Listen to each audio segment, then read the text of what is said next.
नमस्कार, रिवा 24 के ताजा तरीन अंक के साथ मैं शैलेंद्र। सबसे पहले प्रमुख खबरें। छात्रों की विभिन्न समस्याओं को लेकर एनएसयूआई ने तालाबंदी करते हुए टीआरएस कॉलेज में किया धरना प्रदर्शन, सौंपा ज्ञापन। रीवा पुलिस ने बाइक चोर गिरोह का किया पर्दाफाश, मुख्य आरोपी चढ़ा हत्थे, कई बाइकें बरामद। 2 थप्पड़ के बदले गई जान। 6 साल पुराने मामले में 2 आरोपियों को आजीवन कारावास की सजा। और निगमायुक्त ने व्यावसायिक मैरिज गार्डनों का किया औचक निरीक्षण, अनियमितताओं पर जताई नाराजगी, दिए सख्त निर्देश। इन खबरों सहित अन्य खबरें विस्तार से। टीआरएस महाविद्यालय में व्याप्त समस्याओं को लेकर एनएसयूआई ने तालाबंदी करते हुए प्रदर्शन किया व ज्ञापन सौंपा है। एनएसयूआई जिला अध्यक्ष पंकज उपाध्याय के नेतृत्व में टीआरएस महाविद्यालय में व्याप्त मूलभूत समस्याओं को लेकर महाविद्यालय में तालाबंदी धरना प्रदर्शन कर ज्ञापन सौंपा गया। जिला अध्यक्ष पंकज उपाध्याय ने बताया कि टीआरएस महाविद्यालय में अनेक प्रकार की समस्याएं व्याप्त हैं, जिससे छात्र छात्राएं काफ़ी परेशान होते हैं। टीआरएस की सबसे प्रमुख समस्या जो प्रत्येक वर्ष सामने आती है, पेयजल की समस्या है। टीआरएस महाविद्यालय में लगभग 500 लीटर का आरओ प्लांट लगा हुआ है, लेकिन महाविद्यालय इसे पिछले कई वर्षों से बनवाने में असमर्थ है। और इसके साथ महाविद्यालय द्वारा सभी विभागों के बाहर एक वाटर कूलर लगाने की व्यवस्था की जाए तथा महाविद्यालय में कई कक्षाएं ऐसी हैं जहां इतनी भीषण गर्मी में अगर 5 पंखे लगे हुए हैं तो उनमें से सिर्फ एक चल रहा है। महाविद्यालय में कुछ शिक्षक ऐसे हैं जिनसे अगर कोई छात्र असाइनमेंट, सेमिनार या टेस्ट के बारे में जानकारी लेना चाहता है तो वो सीधे उसे फेल करने की धमकी देते हैं। महाविद्यालय द्वारा एक नया सिस्टम निकाला गया है जिसमें अगर कोई छात्र टीसी या अपनी मार्कशीट लेना चाहता है तो उसे दोपहर 2:30 बजे के बाद ही महाविद्यालय के अंदर प्रवेश करना होगा, क्योंकि भूतपूर्व पढ़ चुके छात्रों के लिए ये समय संभव नहीं है। ये मामला सामने आया है बहुत दिनों से बॉटनी विभाग की मैडम उपन द्विवेदी द्वारा छात्रों से दुर्व्यवहार करने का, जो गलत है। छात्रों को अगर परेशान किया जाए और आवाज़ उठाने पर फेल करने की धमकी दी गई तो एनएसयूआई शांत नहीं रहेगा।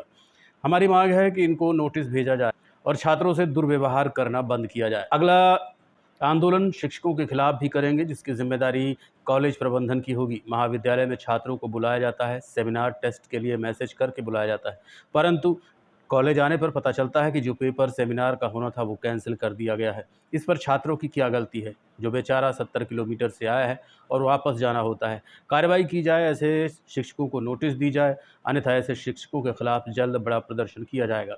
इसी प्रकार बीकॉम डिपार्टमेंट में कुछ शिक्षकों द्वारा छात्र छात्राओं को कहा गया कि आप क्लास आना बंद करो, घर में रहो। ये गलत है, क्योंकि अभी तक पेपर की डेट घोषित नहीं की गई है। ऐसे लोगों के ऊपर कार्रवाई की भी मांग है। टीआरएस महाविद्यालय में आज तालाबंदी की गई है। हम लोग पूरी करो। मामले ये है कि जिस प्रकार से देखा जा रहा है कि टीआरएस महाविद्यालय में कुछ शिक्षक है हमारे यहाँ। टीआरएस महाविद्यालय में शिक्षकों का जो है छात्रों के प्रति दुर्व्यवहार किया जा रहा है। एक हमारे बॉटनी में मैडम है, उमा द्विवेदी नाम है, जिनका मैं नाम से बोल रहा हूँ। यहाँ पे छात्राएं भी बैठी, उनको फ्रंट में नहीं लाऊंगा मैं, क्योंकि उनका आगे का भी भविष्य। उन्होंने धमकी भी दे रखा है कि मैं फेल कर दूंगी आपको अगर बात आएगी। उन्होंने ये बेचारे, इनको असाइनमेंट के लिए बुलाया गया, सेमिनार के लिए बुलाया गया छात्र छात्राओं को। ये जब असाइनमेंट सेमिनार लेके आए तो जब यहाँ पहुंचते हैं तो पता चला असाइनमेंट सेमिनार है कि कैंसिल हो जाता है। और अगर ये बोलते हैं कि मेरा असाइनमेंट सेमिनार क्यों कैंसिल हो गए, तो उनको धमकी दी जाती है कि आप क्या कर लोगे, ज्यादा करोगे फेल कर दूंगा, प्रमोटेड कर दूंगा, रोल नंबर लिखा जाता है। मतलब अगर कोई भी छात्र अपनी आवाज उठाएगा तो ये दबाने का काम करते हैं। तो हमारा मानना यह है कि आज तो हम लोग अभी नॉर्मली इतना ज्यादा उसमें उग्र होकर नहीं आए हैं। हम लोग अभी धरने पे बैठे हुए हैं, ज्ञापन देंगे। ज्ञापन हम दे भी चुके एक बार, लेकिन इनका जो दुर्व्यवहार है छात्रों से, ये आखिर फीस किसके लिए लेते हैं? छात्रों के लिए फीस लेते हैं। तो छात्रों से अगर आप बात नहीं करोगे तो किससे बात करोगे? अगर कोई छात्र बोल रहा है कि मैम 70 किलोमीटर से आई हूँ, हमारा असाइनमेंट कैंसिल हो गया है, सेमिनार नहीं जमा हो रहा है, तो इनको दिक्कत होती है। दूसरा, आप देख रहे हैं हर वर्ष आप तो देखते हैं आप लगातार कि मीडिया में माध्यम से पानी हर वर्ष हम लोग मांग करते हैं, तब जाके पानी सुधरता है। यहाँ का पानी नहीं सुधर पा रहा है। पानी की व्यवस्था देख लीजिए, आखिर पिए ना ये भी इसी पानी को, यही पानी आप भी पियो। आप आए दिन नए नियम बनाते हो। यहाँ पे नियम है कि 2-2:30 बजे के बाद ही मार्कशीट मिलेगी। जो 2 साल 4 साल पहले पढ़ चुका है छात्र, वो आखिरकार कैसे आएगा ड्रेस पहन के, और 2:30 बजे के बाद उसको कैसी जानकारी है? आप प्रेस कॉन्फ्रेंस करो, बताओ कि 2:30 बजे के बाद ही आपको मार्कशीट मिलेगी। ये छात्रों की क्या गलती है जो 2:30 बजे आते हैं? बहुत सारी मांगे हैं हमारे यहाँ। असाइनमेंट के लिए डेट दे दी जाती है, टाइम दे दिया जाता है, जब छात्र पहुंचता है तो कैंसिल कर दिया जाता है। छात्र आवाज उठा ले तो उनको फेल करने की धमकी दी जाती है। इन्हीं सभी मांगों को लेकर आज हम सब धरने में बैठे हुए।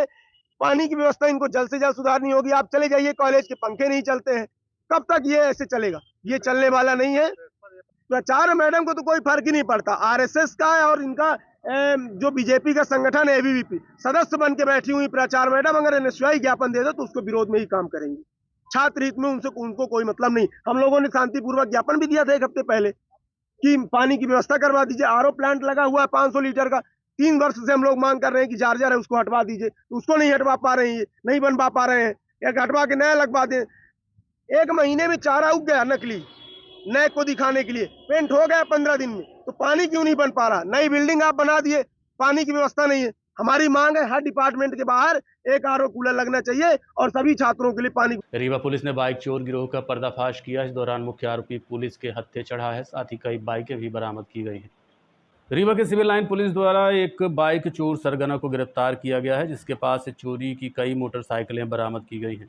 पकड़ा गया आरोपी अपने गिरोह के साथ बाइक चोरी की घटनाओं को अंजाम देता था, जिसका खुलासा पुलिस पूछताछ के दौरान हुआ है। सिविल लाइन थाना प्रभारी कमलेश साहू ने बताया कि 23 अप्रैल की रात आरोपियों ने दुर्गा कॉलोनी में राहुल सिंह के यहाँ बाइक चोरी की घटना को अंजाम दिया था, जिसमें आरोपी नकाब बांधकर घर के अंदर घुसे थे। फरियादी की शिकायत के बाद नकाबजद आरोपियों की तलाश शुरू की गई, जिसमें राजू कुशवाहा नामक आरोपी को पुलिस ने गिरफ्तार कर लिया है। पूछताछ के बाद आरोपी की निशानदेही पर शुभम सोनी के पास से चोरी की बाइक बरामद की गई। बताया जा रहा है कि आरोपी 5 सदस्यों का गिरोह बनाकर विभिन्न स्थानों में चोरी की घटनाओं को अंजाम देते थे। इसके बाद गाड़ी को ठिकाने लगाते थे। बात सामने आई है कि आरोपी गाड़ी को काटकर उसका सामान भी अलग अलग जगह बेच देते थे। पुलिस की पूछताछ में हुए इस खुलासे के बाद अन्य आरोपियों की तलाश में जगह जगह छापामार कार्रवाई की जा रही है। दिनांक 23 तारीख को फरियादी जो है राहुल सिंह पिता संतोष सिंह, दुर्गा कॉलोनी में इनका मकान है। वहाँ इनकी मोटरसाइकिल जो थी बाउंड्री परिसर में रखी थी, ताला बंद था बाहर से और पोर्च के नीचे रखी थी। तो जो ये कुछ अज्ञात चोर जो है उन ताला को तोड़ के उनकी मोटरसाइकिल को वहाँ से उठा ले गए थे। फिर हम लोगों ने काफ़ी मेहनत की और फुटेज की सहायता से इस चोरी का खुलासा किया। इस चोरी को करने में 5 आरोपियों का हाथ है, जिसमें से दिनांक 29 तारीख को शुभम सोनी के कब्जे से मोटरसाइकिल बरामद हुई और उसे गिरफ्तार कर जेल भेजा गया। और उसके मेमोरेंडम पे अन्य चोरों की पहचान हुई है। ये आज जो है 1 तारीख को इसको पेश किया जा रहा है कुशवाहा, राजीव कुशवाहा, जो उसके साथ उस दिन घटना में चोरी करने में शामिल था। अभी भी 3 चोरों की तलाश की जा रही है और जल्दी ही पकड़ के बड़ी चोरी का खुलासा किया जाएगा, एक बड़े गैंग का खुलासा किया जाएगा। निगमायुक्त ने व्यावसायिक मैरिज गार्डनों का औचक निरीक्षण किया। इस दौरान पाई गई अनियमितताओं पर नाराजगी जताई है। नगर निगम आयुक्त सौरभ सोनवड़े ने 30 अप्रैल को रीवा शहर में संचालित प्रमुख व्यावसायिक मैरिज गार्डनों का औचक निरीक्षण किया। इस दौरान उन्होंने संस्कृत ग्रीन गार्डन, यूकेएस पैलेस, परिणय वाटिका, लक्ष्मी गार्डन, लैंडमार्क, हनुमान वाटिका एवं राजबाड़ा पैलेस जैसे प्रतिष्ठित गार्डनों में पार्किंग व्यवस्था, अग्निशमन, सुरक्षा, बल्क बेस्ट और वैध अनुमति पत्रों की जानकारी ली। निरीक्षण के दौरान कई गार्डनों में अनियमितताएं पाई गईं। कुछ स्थानों पर फायर सेफ्टी के उपकरण अनुपलब्ध एवं एक्सपायर पाए गए। वहीं कई गार्डनों में कचरा प्रबंधन, स्वच्छता व्यवस्था संतोषजनक नहीं थी।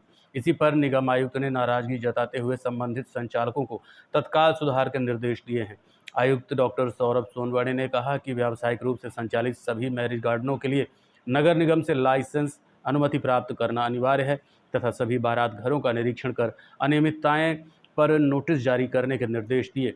उन्होंने ये भी चेतावनी दी है कि बिना लाइसेंस और मानकों के उल्लंघन करने वाले गार्डनों पर जुर्माना लगाने के साथ साथ सीलबंदी भी की जाएगी। निगम आयुक्त ने ये भी निर्देश दिए हैं कि अग्निशमन, सुरक्षा, स्वच्छता और पार्किंग की सुविधा सुनिश्चित करते हुए गार्डनों को नियमित रूप से निरीक्षण कर आवश्यक कार्रवाई की जाए। निरीक्षण के दौरान सहायक यंत्री अम्बरीश सिंह, अभिमन्यु चतुर्वेदी, सहायक अग्निशमन अधिकारी दीपक तोमर एवं अन्य उपस्थित रहे। तो सर क्या क्या मतलब आपने ऐसा निरीक्षण के दौरान पाया जो उचित नहीं था और इस संबंध में आपने निर्देश दिए? विगत कई दिनों से शिकायतें आ रही थी मैरिज गार्डन्स के संचालन के संबंध में। तो जब कल निरीक्षण किया गया तो प्रमुख रूप से जो पार्किंग है, पार्किंग स्पेसेस ना होने के कारण जो रोड पे पार्किंग होती है और जिस वजह से ट्रैफिक जाम की समस्या ज़्यादा आ रही है, ऐसे निरीक्षण किया गया। एंट्री एग्ज़िट की जो समस्या है अलग अलग ना होना, फायर एक्सटिंग्विशर ना होना, वाटर हार्वेस्टिंग ना होना, कचरे का प्रबंधन जो बाकी इतना वेस्ट जनरेट होता है उसकी व्यवस्था ना होना, ऐसी कई तरह की प्रॉब्लम्स कल हमें नज़र में आई। कुछ मैरिज गार्डन ऐसे थे जो बिना अनुमति संचालित हो रहे थे, तो ऐसे सब जगह की दिक्कतें हमने देखी कल। पर कौन कौन से मैरिज गार्डनों के ऊपर आपने आवश्यक कार्रवाई के निर्देश दिए? अब मुझे मैरिज गार्डन्स के नाम इतना ये नहीं, पर जितने भी मैरिज गार्डन्स थे जिसमें भी जो खामियां मिली है उनको सभी को नोटिस देने के लिए निर्देशित कर दिया है। देखते रहिए Rewa 24 news city cable network. मिलते हैं छोटे से ब्रेक के बाद। विंध्य क्षेत्र का number 1 RO showroom sign marketing, जहां पर आप पाएंगे सभी कंपनियों के आरओ जैसे कि केंट, एक्वागार्ड, प्योरिड, लिफ प्योर, हेवेल्स और सभी प्रकार के आरओ 0% ब्याज में उपलब्ध। बजाज फाइनेंस की सुविधा के साथ हर कंपनी के आरओ में सर्विस बिल्कुल फ्री है। मात्र 6,999 से आरओ शुरू है। कोई भी आरओ किसी भी कंपनी का आरओ लेने पर आपको एक डिनर सेट बिल्कुल फ्री मिलेगा। बस आपको पता याद रखें, sign marketing, hospital road, Gandhi complex, Rewa. Mobile number 9407817224। थप्पड़ के बदले हत्या के आरोपियों को आजीवन कारावास की सजा सुनाई गई। मामला 6 साल पुराना है। अभियोजन कार्यालय के सहायक जनसंपर्क अधिकारी विक्रम दुबे एसडीओपी ने पूरी जानकारी देते हुए बताया कि 31 अक्टूबर 2019 को फरियादी धीरेन्द्र कुमार शुक्ल, जो कि उमरी चुराटा थाना अंतर्गत रहने वाले हैं, उन्होंने रिपोर्ट दर्ज कराई कि उनके भाई संजय शुक्ला और टंटू 30 अक्टूबर से कहीं गायब हो गए हैं। इसके बाद पुलिस द्वारा जांच के बाद जो सामने आई उसमें पता चला कि 29 अक्टूबर को संजय शुक्ला का मोबाइल चोरी हो गया था, जिसके कारण संजय के दोस्त दिनेश कोल ने अधिमन मुडरा को थप्पड़ मारकर कहा कि मोबाइल दे देना। इसी बात से अधिमन मुडरा नाराज हो गया और फिर तीनों आरोपियों ने मिलकर हत्या की योजना बनाई, जिसमें एक बाल अपचारी भी शामिल था। संजय को शराब पिलाई और सुनहरा खादान ले जाकर तीनों आरोपियों ने मिलकर हत्या की, जिसके चलते अधिमन मुडरा पिता जगदीश प्रसाद मुडरा, दीपक उर्फ दीपू, दोनों बैजनाथ चुरहटा के रहने वाले को दोषी मानते हुए 302(34) के तहत सक्षम आजीवन कारावास एवं अर्थदंड से दंडित किया गया। इसमें दिनांक 30/4/2025 को अष्टम अपर सत्र न्यायाधीश द्वारा आरोपी अधिमन मुड़हा, दीपक उर्फ दीपू कोल को भारतीय दंड संहिता की धारा 302 के अंतर्गत सश्रम आजीवन कारावास और भारतीय दंड संहिता की धारा 201 के अंतर्गत 7 वर्ष का कारावास दिया गया है।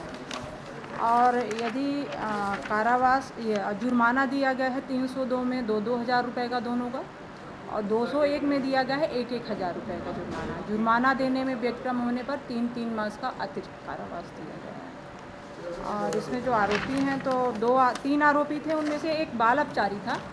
बाल अपचारी का ट्रायल यहाँ पे नहीं चला है, बोर्ड में चला गया है, इसलिए उसके संबंध में कोई कार्रवाई नहीं हुई है। 2 आरोपी हैं, एक अधिमन मुड़हा है, पिता जगदीश प्रसाद मुड़हा, आयु 30 वर्ष, निवासी ग्राम बैजनाथ, थाना चुराटा, जिला रीवा, मध्य प्रदेश। और दूसरा आरोपी है दीपक उर्फ दीपू कोल, पिता लक्ष्मण कोल, आयु 30 वर्ष, निवासी ग्राम बैजनाथ, थाना चुराटा, जिला रीवा, मध्य प्रदेश। घटना इसमें हुई है, जो मृतक है संजय उर्फ टंटू शुक्ला, इसकी इन लोगों ने दिनांक 29/10/2019 को हत्या कर दी थी। और घटना इस तरीके से है कि जो ये आरोपीगण हैं, इन लोगों ने क्या किया था कि मृतक का मोबाइल चुरा लिया था। मोबाइल चुराने को लेके विवाद हुआ और उसके चलते इन लोगों ने योजना बनाई मारने की और इनका ब्लाइंड मर्डर किया। पूरा मामला परिस्थितिजन्य साक्ष्य पे आधारित था और अभियोजन ने अपना मामला परिस्थितिजन्य साक्ष्य पे प्रमाणित करके अभियुक्त गणों को आजीवन कारावास के दंड से दंडित करवाया। देखते रहिए Rewa 24 news city cable network. मिलते हैं छोटे से ब्रेक के बाद। हड्डी जोड़ एवं रीढ़ रोग तथा स्त्री रोग एवं प्रसूति रोग का इलाज एक ही छत के नीचे। विघ्नहर्ता hospital and trauma centre, hotel landmark के पास, रतहरा, रीवा। डॉक्टर संतोष सोनी, पूर्व चिकित्सक, बॉम्बे हॉस्पिटल, मुंबई। हड्डी जोड़ एवं रीढ़ रोग विशेषज्ञ, छोटे चीरे एवं दूरबीन विधि द्वारा हाथ तथा पैर की हड्डियों का ऑपरेशन। गठियाबात, जटिल एवं बिगड़े हुए फ्रैक्चर का बेहतर इलाज करते हैं डॉक्टर संतोष सोनी। विघ्नहर्ता हॉस्पिटल ट्रॉमा सेंटर में ही स्त्री एवं प्रसूत रोग विशेषज्ञ डॉक्टर शैलजा सोनी भी उपलब्ध हैं, जिनकी देखरेख में नॉर्मल डिलीवरी, सिजेरियन ऑपरेशन एवं बच्चेदानी से संबंधित ऑपरेशन की बेहतर सुविधा। संतानहीन दंपत्ति तत्काल संपर्क करें। विघ्नहर्ता hospital and trauma centre, hotel landmark के पास, रतहरा, रीवा। सुविधाजनक एवं सफल इलाज हेतु आज ही संपर्क करें। विघ्नहर्ता hospital and trauma centre, hotel landmark के पास, रतहरा, रीवा। मोबाइल नंबर 7828781983 अथवा 8462956774 पर। बाइक की ठोकर से एक किशोर गंभीर रूप से घायल हुआ है। मिली जानकारी के अनुसार बकिया कला से लौट रहा 15 वर्षीय किशोर अपने घर रीवा जा रहा था कि किसी अज्ञात बाइक सवार ने पीछे से ठोकर मार दी, जिससे गंभीर रूप से घायल होने पर रीवा के संजय गांधी अस्पताल में भर्ती कराया गया। खबर लिखे जाने तक किशोर की हालत गंभीर बनी हुई थी। क्या नाम है आपका? मेरा फूलचंद पटेल नाम है। ये क्या घटना हुई थी कल? कल ये लोग गांव गए थे, गांव से आ रहे थे। गांव से लौट रहे थे? जी। कहाँ से कहाँ लौट रहे थे? मतलब कुइयाँ से रीवा आ रहे थे, कुइयाँ कला से रीवा आ रहे थे। रीवा कहाँ? रीवा रहता यहाँ क्या बोलते हैं उसके, विशाल मेगा में, यहाँ पे रहते हैं। यही रहते हैं? जी। तो कहाँ से एक्सीडेंट हुआ? ये बाइक से आ रहे थे, बाइक वाला पीछे से मार दिया था। बाइक वाला? उसमें एक घटना इंजरी हो गई? हाँ, इंजरी हो गई। क्या नाम है बच्ची का? सालवी पटेल। कितने वर्ष की थी? और 9 साल का। 9 साल। जी। और 3 लोग अभी घायल हैं? हाँ, अभी 3 लोग। आज के अंक में इतना ही। देखते रहिए रीवा 24 न्यूज़। नमस्कार।